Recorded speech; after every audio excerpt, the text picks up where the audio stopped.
है ना।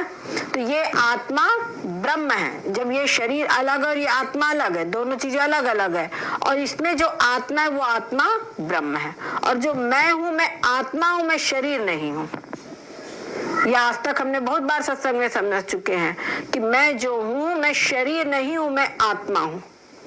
तो जो मैं आत्मा हूं और वो जो आत्मा है वो ब्रह्म है। आत्मा क्या है? सर्वत्र व्याप्त जो ब्रह्म है वो आत्मा ब्रह्म है, और ब्रह्म आत्मा है। क्या समझे? श्रीमद् भागवत में यही उपदेश दिया गया है।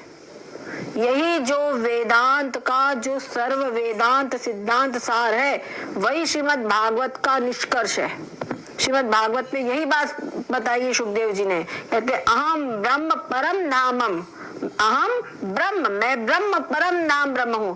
अब ब्रह्म अहम, समझ गए? जैसे घटाकाश महाकाश है और महाकाश घटाकाश है, समझ गए? ऐसी एकता। तो अहम ब्रह्म परम नामम ब्रह्माहम परमम पदम, यही परम पद है। हम बोलते हैं ना भगवान के परम पद को प्राप्त करता है, तो परम पद है क्या? तो परम पद यही है। समझ गए कि सब कुछ सर्वत्र विद्यमान जो चेतन आत्मा जो ब्रह्म रूप है वो ब्रह्म मैं हूं। और जो वो ब्रह्म मैं हूं तो मुझ में जन्म कहाँ, मुझ में मृत्यु कहाँ, मुझ में सुख होना दुख होना कहाँ।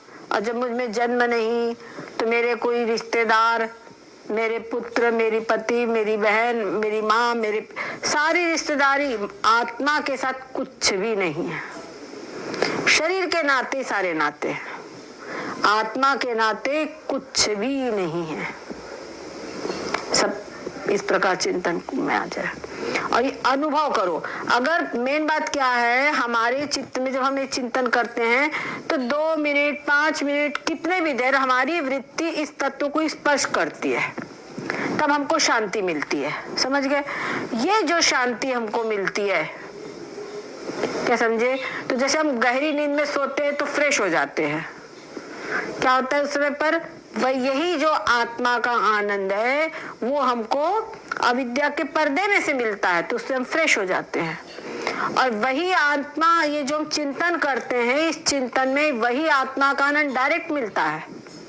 जब ये फील कर लिया कि मैं ही ब्रह्म हूँ, 1 क्षण 2 क्षण 5 मिनट 10 मिनट जितनी देर भी ये चिंतन हो जाए, तो जितनी आपको नींद के अंदर में से नींद से शरीर की थकान दूर होगी। ठीक है? और ये भी होता है कि मन जो हमारा चिंतन हम कर रहे थे, मान लो रात में लड़ाई झगड़ा हो गया, कोई बात हम चिंता हो गई, तो कोई कुछ भी हुआ, तो सवेरे उठते हैं तो कुछ चीजें हल्की पड़ जाता है, क्योंकि वो कुछ विस्मृति में चला जाता है। क्या होता है? वो विस्मृति में जाता है। वही बात अगर फिर उकड़ेगी तो फिर वो चिंतन होने लगेगा, वो विस्मृति में जाता है। पर यहाँ जब आत्म तत्व का चिंतन होता है तो हमारा जो मन है उसके अंदर में एक शांति रूप से ये सब कुछ व्यर्थ है, जितना भी कोई है सब ऐसे ही है। इस प्रकार से उसके प्रति उदासीनता मन में आ जाती है। क्या समझे? उन सब चीजों के लिए शब्द में ही हर चीज हम नहीं बोल सकते, लेकिन फिर भी उदासीनता मन में आ जाती है और मन शांत हो जाता है। समझ गए? तो ये वृत्ति का स्पर्श रोज होना चाहिए। समझ गए? ये वृत्ति का मन को उसके आकार का रोज करना चाहिए। अगर आपने नहीं किया, क्या होगा? सबसे बड़ी, हम बोलते एक बार तो हो गया तो हो गया, नहीं, ये बहुत बड़ी गफलत है। अगर हमने उसका चिंतन छोड़ दिया तो क्या होगा? अब संसार के व्यवहार के जो कार्य हम कर रहे हैं, तो व्यवहार के कार्य करने से उसकी भोजन, वो बेटा बच्चा है ठीक है कि नहीं, सबके कुछ भी करो वो सब मतलब बहिर्मुख वृत्ति ही बनती है। समझे? बाह्य जो स्थूल पदार्थों के आकार की वृत्ति बनती है, तो स्थूल के पदार्थों की आकार की वृत्ति बनते बनते वृत्ति फिर स्थूल हो जाती है। जब वो वृत्ति स्थूल आ जाती है, फिर तुम बोलो कि हम वापस उस आत्म तत्व का चिंतन कर ले, तो चिंतन नहीं हो पाएगा उस समय वृत्ति, क्योंकि आपकी वृत्ति स्थूल हो जा चुकी है। अब आपको फिर से जो आपने पहले परिश्रम किया, ये सूक्ष्म परिश्रम है। क्या समझे? ये सूक्ष्म परिश्रम है। स्थूल परिश्रम बच्चों को खूब पढ़ना, याद करना, रटना, ये स्थूल परिश्रम है। पर ये चित्त की वृत्ति को अपने इस केंद्र में केंद्रित करना, अपने लक्ष्य में केंद्रित करना, ये क्या है? सूक्ष्म परिश्रम है। ये सूक्ष्म परिश्रम हम ही को करना पड़ेगा, इसमें कोई हेल्प नहीं कर सकता। कर सकता है क्या बताओ?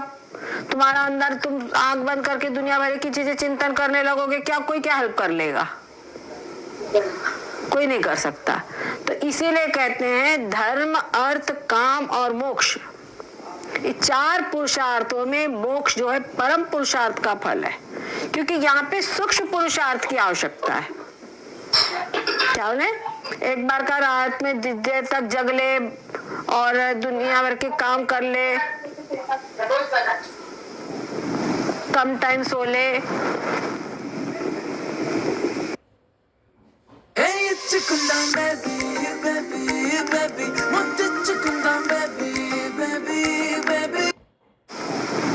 कम टाइम सो ले, है ना, कम टाइम सो ले, ये सब व्यक्ति कर सकता है। वो सब स्थूल परिश्रम के अंतर्गत है, ठीक है कि नहीं? आंखें में पानी मार ले, रोक ले, ये सब स्थूल परिश्रम एक व्यक्ति कर सकता है।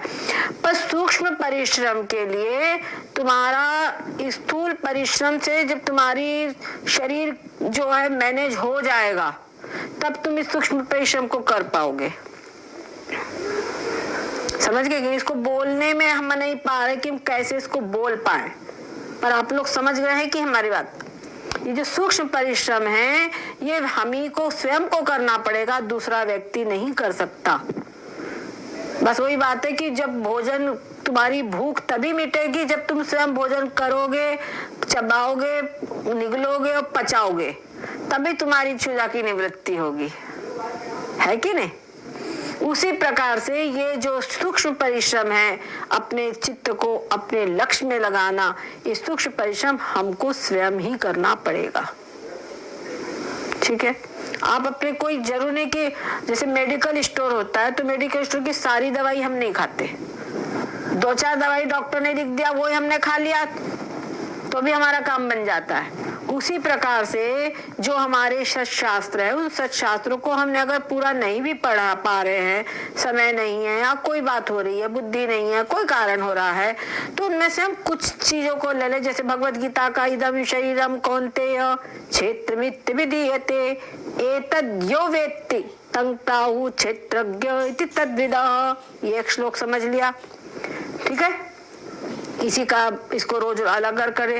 जैसे विवेक चूड़ामणि का हमने आपको बतलाया, इन छाया शरीरे प्रतिबिंब गात्रे और अत्र आत्मबुद्धि त्यजमूढ़ बुद्धे, और ये विवेक चूड़ामणि न जायते म्रियते वा कदाचिन नायं भूत्वा भविता वा न भूय अजो नित्यः शाश्वतोऽयं पुराणो न हन्यते हन्यमाने शरीरे। इस श्लोक को आप शांति से बैठ जाइए, श्लोक का 4-5 बार उच्चारण कीजिए, धीरे धीरे इसका अर्थ के ऊपर चित्त की वृत्ति ले जाते हुए। क्या समझे? अर्थ को दिमाग में घुमाते हुए इसका 4-5 बार बोलिए आप इसको, देखिए कि कुछ ही क्षणों में कुछ होने लगेगा, चित्त एकदम शांत हो जाएगा। ठीक है ना?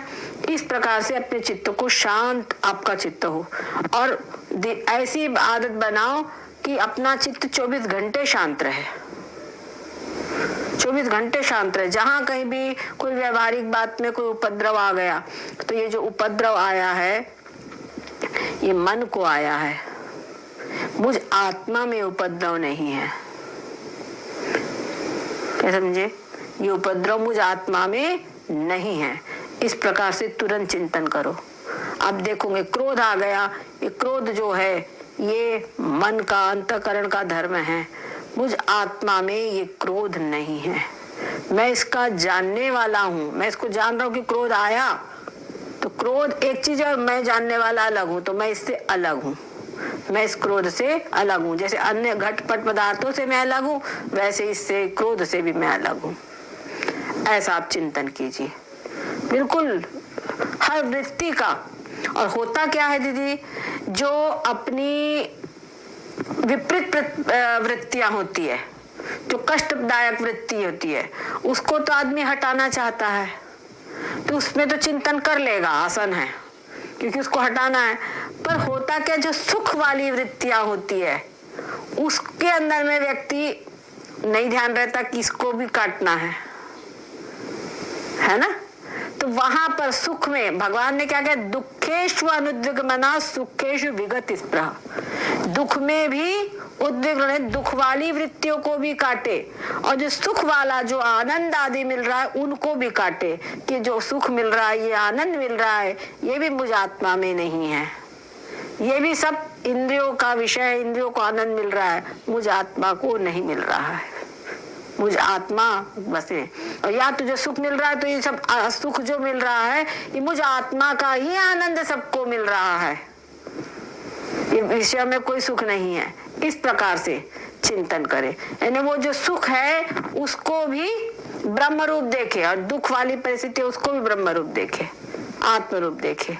ये सब जो कुछ है अलग अलग है, समझ गए ना। तो इसके अंदर में पहले हम अपने सबसे पहली सीढ़ी है शरीर और आत्मा अलग अलग है फील करना, सबसे बड़ी चीज है। शरीर अलग और शरीर से भिन्न आत्मा है, वो आत्मा जो है वो मैं हूं। सो हम आपसे नहीं हो रहा है, बहुत घबराहट हो रही है, कभी हो रहा है बहुत घबराहट होने लग गई किसी भी कारण से, कोई चिंता आ गई मन में, कभी हम सीढ़ी चढ़ के ही आ गए तो घबराहट हो गई ना, उस समय पर चुपचाप शांति से बैठो और अपने मन को सो हम, सांस जब भीतर जाए तो सो और बाहर जाए तो हम, बस सो हम में जोड़ दो। जितनी तेजी से सांस चल रही उतनी तेजी से आपका सो हम चलेगा, समझ गए। श्वास में मन को जोड़ना, ये नहीं कि सांस को अलग से कुछ प्रयास करना नहीं है, तेज चलती तेज चलने दो, कोई बात नहीं है। धीरे धीरे धीरे देखोगे कि श्वास बिल्कुल नॉर्मल हो गई आपकी, और सो हम मन एकदम शांत हो गया, समझ गए। तो इससे आपके शरीर को भी लाभ होगा और मन को भी लाभ होगा, ठीक है। और ये सो हम बहुत सरल उपाय है, ये उपाय बहुत सरल है, सबसे सरल उपाय यही है, तुरंत कर सकते इसको, ठीक है ना। वो देते ना डॉक्टर लोग जीभ के नीचे रखने वाली गोली, वो जाना इसको, है कि नहीं। सीधे श्वास, कहीं जाना नहीं, कुछ नहीं, श्वास है ही है, जैसी श्वास है उसी में कर लो। रात को सोते में सोहम का चिंतन करते हुए सो, ठीक है। ये कुछ चीजें अपनाओ। और हमारे जीवन के अंदर में दीदी क्या है, शरीर एक के बाद एक कुछ ना कुछ लगा ही रहता है, चाहे जैसे तुम सोचो, एक के बाद कुछ ना कुछ तो लगा ही रहता है। अपन सोचते हैं क्या होता है, सवेरे उठेंगे, चलो सब काम निपटा ले, उसके बाद नहाए तब पूजा करे, क्या होता है, सब पूरे काम निपटा ले उसके बाद पूजा करे। परंतु काम निपटाते निपटाते इतना टाइम हो जाता है कि फिर तुम्हारी पूजा करने वाली वृत्ति ही नहीं रह जाती। मतलब तुम मेडिटेशन, पूजा तुम्हारी जल्दी कर लो, पूजा हो जाएगी, लेकिन मन लगा के शांति से पूजा कर लो, मेडिटेशन कर लो, वो वृत्ति नहीं रह जाती। होता है कि नहीं होता। और कई बार होता, अपन सोचते, मैं खुद की बता रही हूँ सब ये बातें, ऐसा नहीं मेरे साथ में होता है ये, ऐसा लगता है चलो आज के दिन बहुत ज्यादा खड़बड़ पड़ा हुआ है सामान, इसको आज व्यवस्थित कर लेते हैं, कल से हम ये करेंगे, कभी कभी होता है। लेकिन अगर आप बहुत पक्के निश्चय वाले हैं तो आप कल से कर लोगे, और नहीं तो नहीं कर पाओगे, ये भी होता है। इसीलिए मेरे को तो स्वामी जी महाराज की याद आती है। स्वामी पहले जैसे सवेरे सवेरे सब लोग ये खड़बड़, कुछ कपड़े धोने लेकर बैठ गए या साफ सफाई लेके बैठ गए, तो स्वामी जी बहुत गुस्सा होते थे पहले। अब तो स्वामी जी को इतना ध्यान में नहीं रहता, पहले स्वामी खूब गुस्सा होते थे, तो उस समय बात समझ में नहीं आती थी। ऐसा लगता था भाई स्वाभाविक बात है, हम नहाने के पहले ये काम होंगे, इसमें नहीं। लेकिन मैं ये चीज अनुभव करती हूँ कि स्वामी जी जिस स्टेशन से डांटते थे वो स्टेशन को उस समय हम समझ नहीं पाते थे, ये हम अनुभव करते हैं। और इसलिए चाहे जो भी कुछ हो, सवेरे जल्दी से नहा लो, उसके बाद जो खड़बड़ करना है नहा लो और अपना पूजा पाठ कर लो, नहीं तो सोकर उठो। मान लो अभी जैसे हम लोगों के यहाँ ठंडी खूब है, तो मतलब सवेरे हमारे साथ ये हो जाता है, ठंडी के दिनों में ठंडी हुई नहाओ तो फिर कपकपी वगैरह होती तो उसमें बहुत कुछ काम नहीं हो पाते, पूजा पाठ मतलब मेडिटेशन नहीं हो पाता। तो सवेरे उठकर ही थोड़ा सा मेडिटेशन कर लो, समझ गए ना। और ठंडी के दिनों में टाइम लग ही जाता है, कितना भी करो, नहाने धोने में बहुत टाइम लग जाता है हमें, तो इसलिए सवेरे उठ करके ही मेडिटेशन कर लो, क्या समझे। तो मेडिटेशन को अपने प्राथमिकता दो, चाहे कुछ भी छूटे हमारा मेडिटेशन न छूटे, ये बात ध्यान रखो। अभी अपने को ये इसी में भी बहुत कुछ करना है, स्टेजेस। अभी हम सिर्फ पहली सीढ़ी है कि शरीर से अलग आत्मा की अनुभूति करे, ये पहली चीज है, समझ गए ना।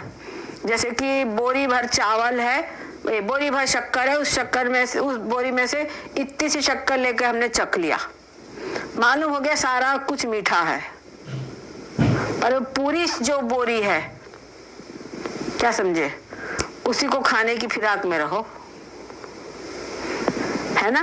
तो मालूम हो गया कि इसमें जो आत्मा है वो आत्मा मैं हूँ, और इसमें जो आनंद जो शांति मिलती है, उस शांति का हमको कुछ मिल गया अनुभव। तो समझो बोरी भर शक्कर में से इतने से कण हमको मिले हैं अभी, समझ गए ना। हमको सारी बोरी कंज्यूम करना है,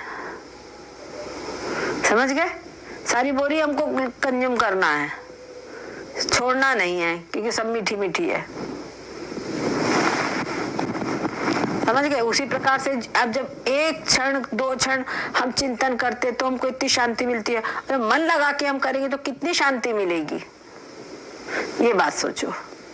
तो इसलिए खूब इसमें मन लगाओ, और कुछ ना कुछ आता है घर में, ऐसी बात नहीं कि नहीं, सबके आता है, और भाई वो कर्तव्य भी है, ऐसा नहीं कि नहीं करना, मानवता ही, दूसरी बात छोड़ दो, मानवता के नाते ही कर्तव्य है कि नहीं। किसी को अपने घर में कोई तबीयत खराब हुई, कुछ हो, तो मानवता ही सबसे बड़ी चीज है। अगर हमको हो जाए तो हम अपेक्षा करते कि दूसरे हमारी हेल्प करे, ऐसे ना करो, भले ही सब अनुकूल, लेकिन कोई विपरीत परिस्थिति आता तब तो सबकी हेल्प करना, वो मानवता ही है सबसे बड़ी चीज। सब छोड़ दो, सबसे पहले मानवता है वो तो करना है, लेकिन तटस्थ रहते हुए करो, अपने दिमाग को संतुलित रखते हुए करो, ये बात है, ठीक है ना।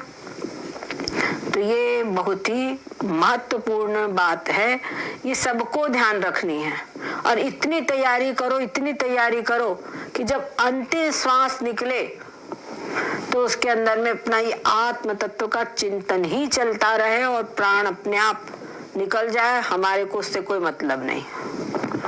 इस सड़क के ऊपर कोई व्यक्ति होता है, उसके प्राण निकलते, हमको कोई मतलब नहीं।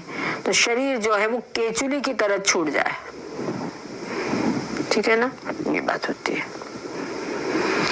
और जब भी कोई हारी बीमारी हो, कोई कठिन परिस्थिति आए, तब चेक करो कि हमारा चिंतन चल रहा है कि नहीं।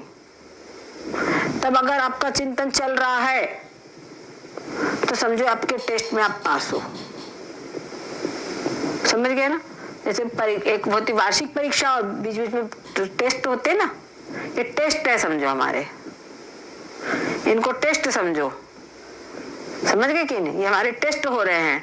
इस टेस्ट में हम सही है कि नहीं, अगर मान लो इसमें चिंतन चल रहा है तो हम समझे कि वार्षिक परीक्षा में हमारे चिंतन चलेगा, नंबर अच्छे आएंगे, उसको हम पास कर लेंगे। जब ये छोटी छोटी टेस्ट में हम पास नहीं हो पा रहे तो उसकी हम क्या अपेक्षा करेंगे, ठीक है कि नहीं, ये बात ध्यान रखना है। हाँ, सुबह ये ऐसी आदत, बस इसमें एक ही उदाहरण बहुत अच्छा लगता है हमको, जो हमें गुरु महाराज देते थे इसमें उदाहरण। जैसे वो तंबाकू खाने वाले रहते ना, तंबाकू खाते हैं तो उनकी तंबाकू का नशा सा उनके हमेशा बने रहने को ना। जब वो नशा उनका कम हुआ, जब नशा बंद हुआ तो अपनी भीड़ में से थोड़ा सा अलग आए और अपना ऐसे ऐसे घोटे मुंह में रखे, फिर अपना काम शुरू। तो नशा उनका बने रहने को नहीं, अगर वो नशा कम हुआ तो बीच में से निकल के तुरंत जा करके अपना खा लेंगे, सिगरेट पीने वाले तो सिगरेट पी लेंगे, जैसा भी जो भी अपना जो नशा है वो चीज वो ले लेंगे।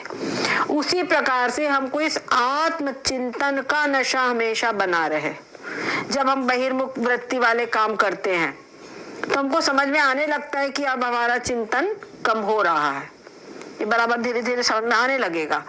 तो जहां अपने को लगे कि अब चिंतन खड़बड़ हो रहा है, कहीं जोर से बोलने में आ गया, कुछ बात सोचने में आ गई, दिमाग लगाने में आ गया, तो अपने को समझ में आने लगता है कि चिंतन हमारा कमजोर पड़ रहा है। तो तुरंत ही 1 मिनट के लिए शांत हो जाओ, चुपचाप सो हम इसमें चित्त की वृत्ति ध्यान कर लो। और ये चित्त की वृत्ति बहिर्मुख हो रही, इसका भी मैं जानने वाला हूँ, ठीक है ना। ये धीरे धीरे करते करते अपन अपनी अपनी गाड़ी संभालना पड़ेगा अपने को। कहाँ क्लच है, कहाँ ब्रेक है, कहाँ एक्सीलेटर, ये सब जान लो। उसके बाद गाड़ी अपने को अपने अपने हिसाब से चलानी है, समझ गए कि नहीं। गाड़ी अपने अपने हिसाब से अपने को चलानी है अपने। तो उस प्रकार से देख लिए जहां भी हो तो तुरंत अपना 2 मिनट ओम अहम साक्षी, ओम अहम ब्रह्मास्मि, चलते चलते इतना कर लिए तो इतने में आप लोग देखोगे बहुत अनुभव में आ जाएगा। धीरे धीरे ये होगा कि आपको स्वयं ही कोई काम कर रहे हो तो चित्त की वृत्ति उतनी बहिर्मुख हो, जहां उस काम से आप विरत हुए उसके बाद अपने आप शांत हो जाएगी, ब्रह्माकार हो जाएगी। ये होगा बस इस एक बार। आप लोग अगर मान लो 1 महीना भी कस के जुड़ गए ना तो बहुत अच्छा रिजल्ट मिलेगा। इसको करो, और ये करना अपने आप में ही है, क्या समझे। ये हमको करना खुद ही पड़ेगा। ये कोई कहते हैं गुरु दृष्टि डाल दे, गुरु की दृष्टि यही है जो आपको ये अनुभूति करा दिया और आपको बोले और आपने अनुभूति कर लिया, यही गुरु की दृष्टि है। बाकी सब अपने आप ही करने पड़ेगा, समझ गए ना। देखो एकलव्य का उदाहरण लो। एकलव्य को द्रोणाचार्य ने तो इनकार कर दिया था, सीधे मना कर दिया विद्या के लिए, मैं तुम्हें गुरु ये नहीं सिखा सकता। तो उन्होंने कहा ठीक है गुरुजी कोई बात नहीं है। और वो गए, अब उन्होंने चुपचाप गुरु द्रोणाचार्य की मूर्ति बनाई और उन्होंने अभ्यास किया। तो उन्होंने इतना तेज अभ्यास किया, इतना बढ़िया खुद उन्होंने लगन से अभ्यास किया कि अगर सच पूछा जाए तो वो अर्जुन से ज्यादा कुशल होते।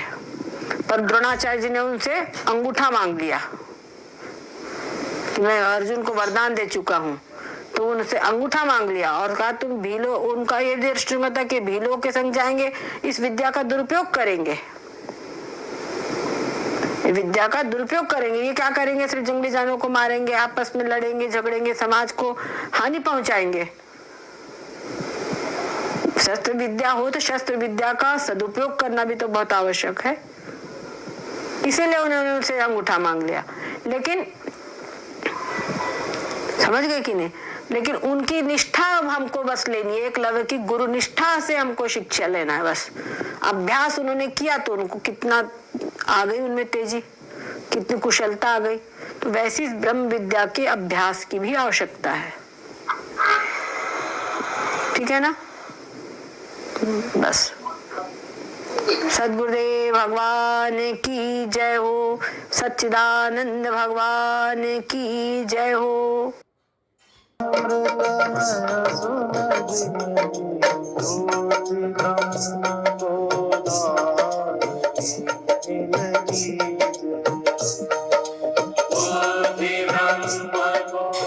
श्री राम जय राम जय जय राम, श्री राम जय राम जय जय राम, श्री राम जय राम जय जय राम, श्री राम जय राम जय जय राम, सच्चिदानंद भगवान की, सनातन धर्म की।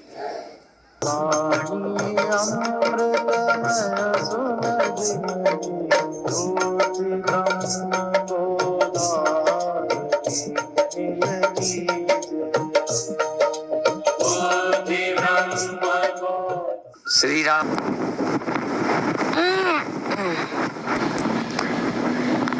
जीवन है।